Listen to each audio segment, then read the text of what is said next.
Alright, so here's another interesting little lot that I recently got that showed up in the mail the other day.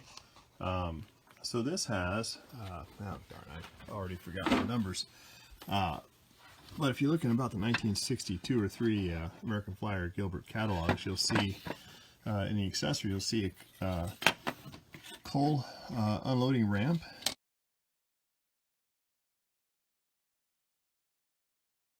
Which is what this guy would be right here. You see this little guy? So this is the Lehigh coal ramp. And then here is the Elm City coal or sand, coal, gravel, and sand loader, well, unloader really. So you put the coal in the roof in the top there, and there's a little solenoid inside, and here's the button that goes with it.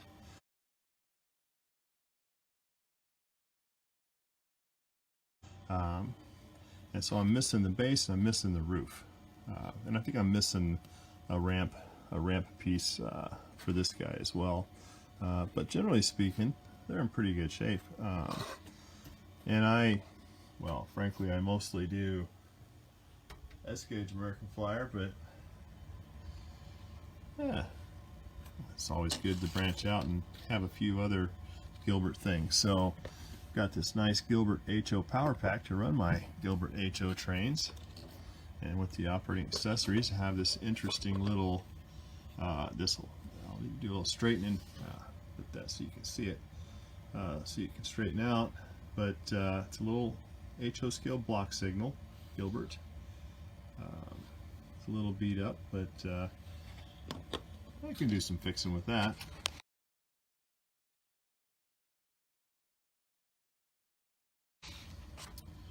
And then here, another Gilbert die-cast flat car, so that's pretty cool.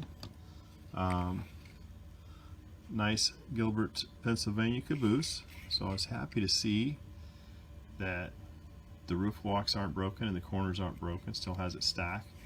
I can fix the truck, and interesting that even these later early 60s HO ones still had the die-cast frame on it, so you could put a light bulb in there. So that's pretty cool. Extra Gilbert truck. B&M boxcar. Now this one's in pretty sad shape, so we'll consider that parts. And then the last Gilbert piece was this operating hopper car.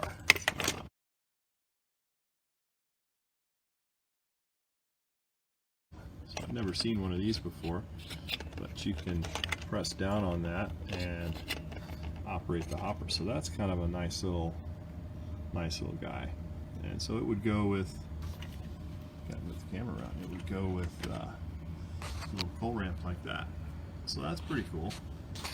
And the other cars that came in this lot were this nice little Mantua bobber caboose. And so this guy uses the same shell as that Mantua Tyco operating floodlight car did. Got a Mantua Tyco cattle car. Missing the doors though. Golly gee, missing the doors. Missing a few steps, so that's kind of a parts car. A little parts gondola, you know, a little Pennsylvania. And then the prize that I was unaware of when I bid on it, because I bid on it looking at the FLyer sand or gravel loader and all that stuff. What we got here, I would never call it rare, but it's a unique piece. This is Tyco Mantua from about 1959 to 60, I think it was made until 66. This was the Tyco Mantua, I wouldn't say an attempt, but their version of what we call in the O-gauge world the operating brakeman car. So this was Tyco Mantua's animated boxcar. And so there were actually 2 versions of this car. One is this Minneapolis and St. Louis version, and ironically the second is this TH&B, Toronto, Hamilton, and Buffalo version. So you can see they both have that nice little slot in the roof, and you can see those little aluminum shiny pieces at the ends of the slots. The way these cars worked is they actually had a contraption of rollers inside the car shell. So I could do a quick video later with the shells off so you can see.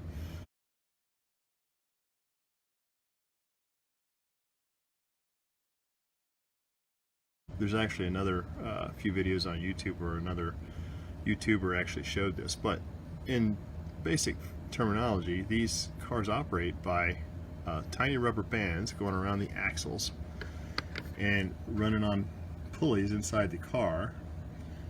And there's let's see, there's 5 rubber bands total in the car to make it work, and the 5th one is a long one that runs around the top. There's 2 pulleys in here that do like this, and so the little guy sits on top here, and basically there's a clip in the bottom of his feet that sticks below and clips to the rubber band, and as the rubber band moves around, when the car moves, the little guy walks back and forth. So I found this one, TH&B one, at an antique store, and then got this Minneapolis to St. Louis one in this pile of cars that I was looking for American FLyer stuff. So totally by accident.